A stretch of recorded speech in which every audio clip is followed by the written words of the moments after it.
Hey everyone, Victor is here, your organic chemistry tutor, and in this video I want to talk about the malonic ester synthesis, which is actually a little bit of a misnomer. The thing is, we are not synthesizing the malonic ester, however the malonic ester here is going to be our starting material. And at the end of this malonic ester synthesis, we are going to end up with some sort of a carboxylic acid with different groups sitting on it. The malonic ester synthesis is actually a family of the synthetic transformations, and typically we are going to be seeing the malonic ester synthesis itself, or we are going to be seeing the acetoacetic esters as the two most common versions of those synthetic transformations. So let's start by looking at the general scheme of what the malonic ester synthesis is all about. As I've mentioned a moment ago, we are going to start with the malonic ester itself, which is going to be diethyl malonate in this particular case. Now, the step number one in the synthesis is going to be the enolization,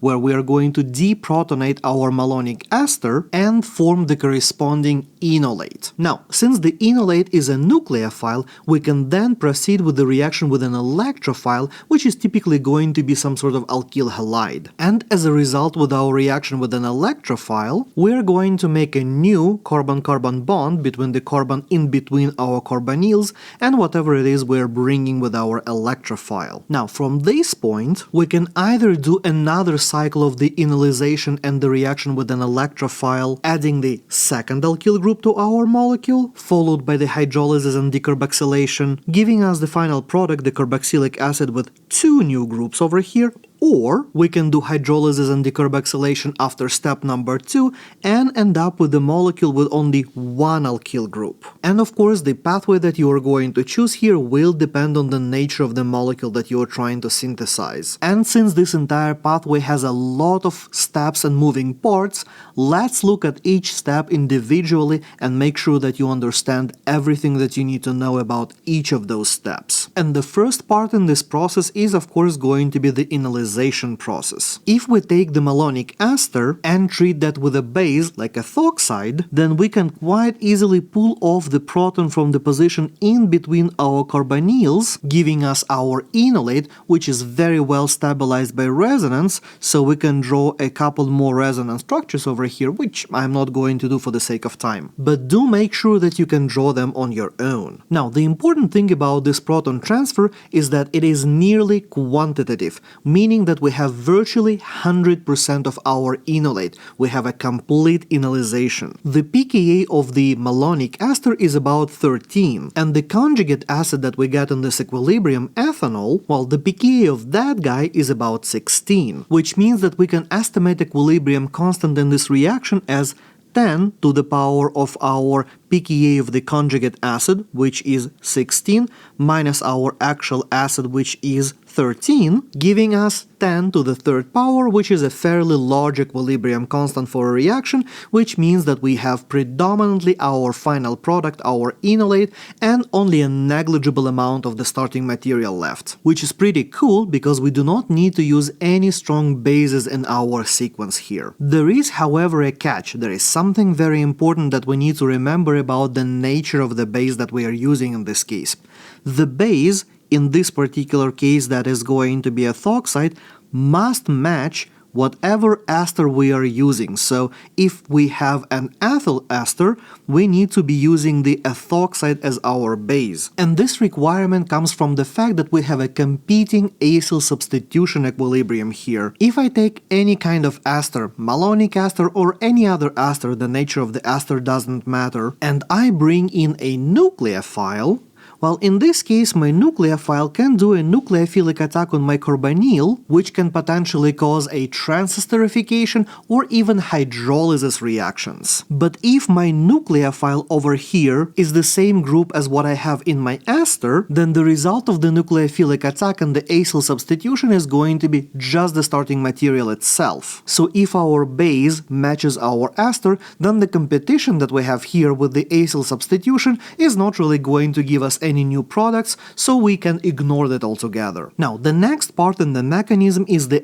SN2 reaction. So if I bring back my nucleophile that I have formed in my initial enolization step and I bring it in contact with an electrophile, I'm going to use the same methyl iodide as I used in my initial example. So if I bring those two together, now we can do a nucleophilic substitution over here where my nucleophile attacks my electrophile. We are going to be making a new carbon-carbon bond between the middle carbon of my nucleophile, which is my enolate, and the carbon of my electrophile, which is carbon connected to this iodine. And as a result, we are going to make a new carbon-carbon bond right over here. And as I've mentioned in my alkylation of the enolates video, this reaction does have its own limitations. As this reaction is going to be fairly sensitive towards the steric hindrances, we are going to be predominantly relying on the primary alkyl halides, such as methyl halides, like I have in this example, or let's say butyl bromide or anything of that sort. We're also going to often see allylic halide, like allyl bromide that I have over here, or benzylic electrophiles like this benzyl bromide or similar style compounds. We could also occasionally see secondary alkyl halides, which can work in this reaction for as long as we're talking about smaller molecules,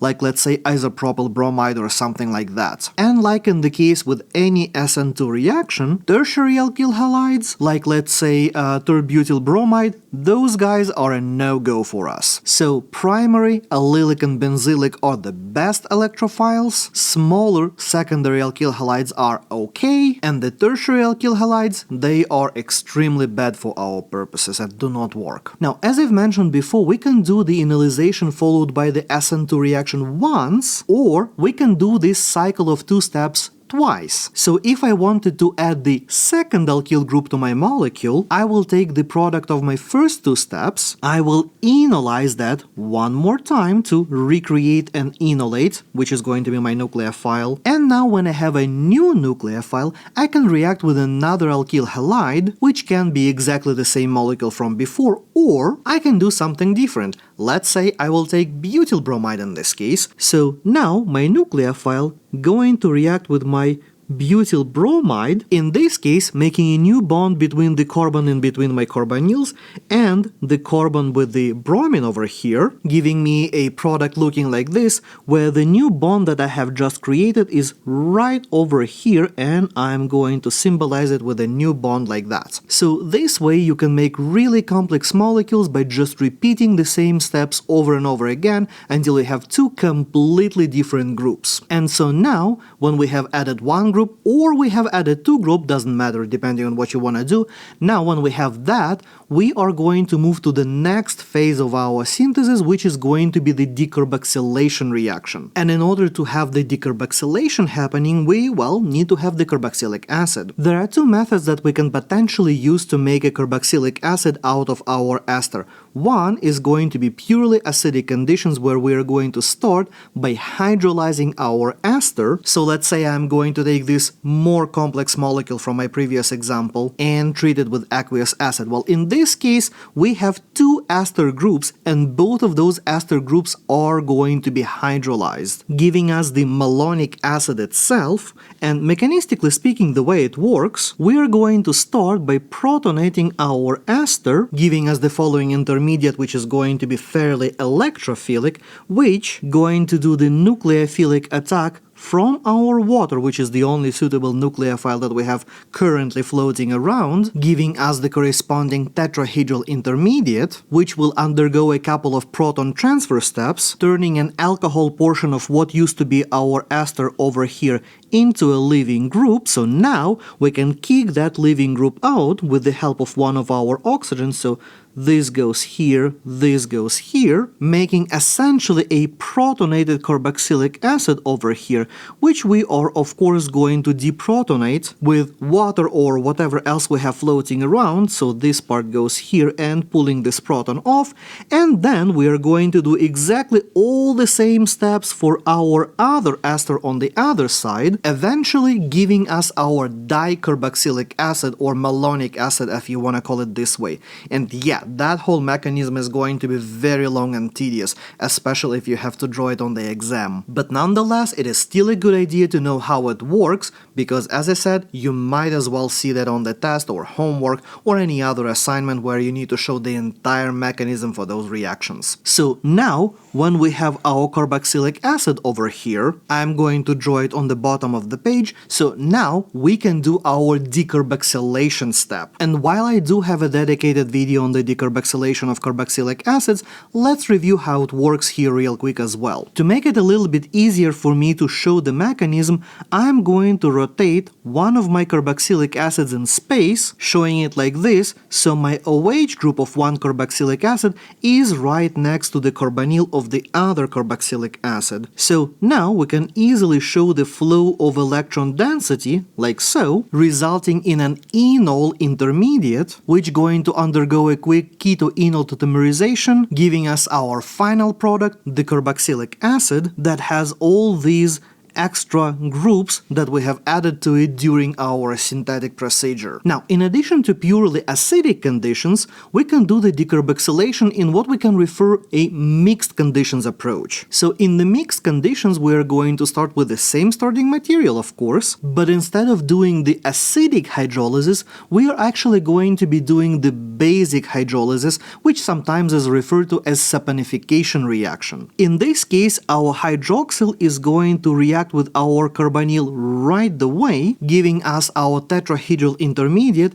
which will immediately lose our alkoxide, making the carboxylic acid functional group an alkoxide, but as we are working in the basic conditions and we have literally just formed the alkoxide, that alkoxide is going to immediately deprotonate our carboxylic acid, giving us the corresponding conjugate base, the carboxylate, rather than the free carboxylic acid. Now, we're going to repeat all the same steps for the second ester group until we end up with a dicarboxylate as our final product from the basic part of this mechanism. At this point, we are going to switch our conditions from basic to acidic so we can protonate both of our negatively charged oxygens, like so, giving us our malonic acid, and then from this point we can go through the decarboxylation steps, which are going to be exactly the same, so I'm not going to rewrite all of those steps, and I'm just going to show my final product, which is naturally going to look exactly the same way as our purely acidic decarboxylation. So our overall strategy in the malonic ester synthesis is going to be step number 1, enolization, where you are taking your malonic ester and converting that into the corresponding enolate, followed by the SN2 reaction, where you are going to take your enolate, react that with alkyl halide, adding that alkyl group to your molecule. Then, after these two steps, you can repeat them again by adding either the same or a different alkyl group, making a more complex structure, followed by the decarboxylation step, in which we are going to take our ester and either treat that with purely just acid and heat or mixed acid-base conditions, giving us our final product. And while this entire strategy might seem a little bit difficult or intimidating, I promise you, once you do a few practice problems and once you do the synthesis a few times, you will find that it is actually relatively easy and straightforward to implement this entire synthesis and entire strategy for the test or homework purposes whenever you need to, synthesize something. For instance, what are we going to get at the end of this entire synthesis where we have 6 steps outlined for us?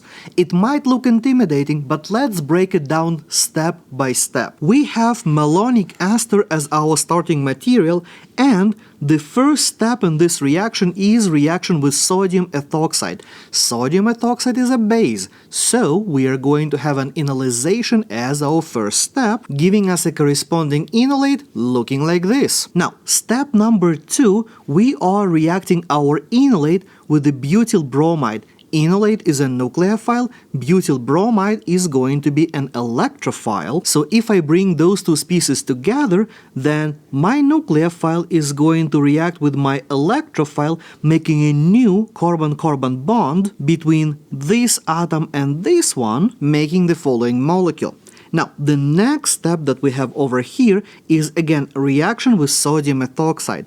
That one is going to be an enolization step again, so we are again going to be taking the proton from the middle in between of our carbonyls and converting that species by pulling that proton off into a corresponding enolate, looking something like this. Now, next step we are again doing the reaction with the alkyl halide. Alkyl halide is an electrophile, the nucleophile is our enolate, so if I bring those two molecules together, they will react with each other like so, making a new bond between this carbon and this one, giving us the following product. And then the last two steps, steps 5 and 6, that is our mixed media decarboxylation reaction. So we are going to first convert our esters. We have two esters on the left side and we have an ester on the right side. So we are going to convert both of those esters into the carboxylic acids, and then we are going to get rid of one of those, making the final product, the carboxylic acid, looking like this. So for as long as you are carefully following through your steps and you know what each step does, predicting the final product in the malonic ester synthesis sequence is not that big of a deal. Okay, let's look at one more example here. As always, we are going to start with the malonic ester and we are going to do the following three steps.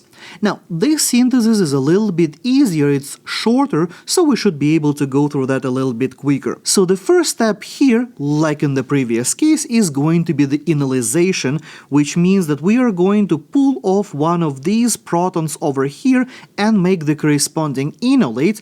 And then in the second step, we are going to react that enolate with our benzyl bromide, making a new carbon-carbon bond between the carbon over here and carbon over there. Which means that at the end of this second step, our product should look something like that, where we have made a new bond right over here, so I'm going to show it as a new bond. And now we are ready to go into our third step, which in this particular case is going to be a purely acidic decarboxylation, which means that in acidic conditions we are going to get rid of both of our ester groups. We have one ester group over here and we have the second ester group over here, so we are going to hydrolyze both of those to the corresponding carboxylic acid, and we are going to get rid of one of those during the decarboxylation, giving us the following final product. So as you can see, the malonic ester synthesis is a fairly straightforward synthetic procedure. And in the next video, I'm going to talk about malonic ester synthesis strategies and how to apply those towards the synthesis of different compounds. So make sure you hit the like button, subscribe so you don't miss that one, and I'll see you next time.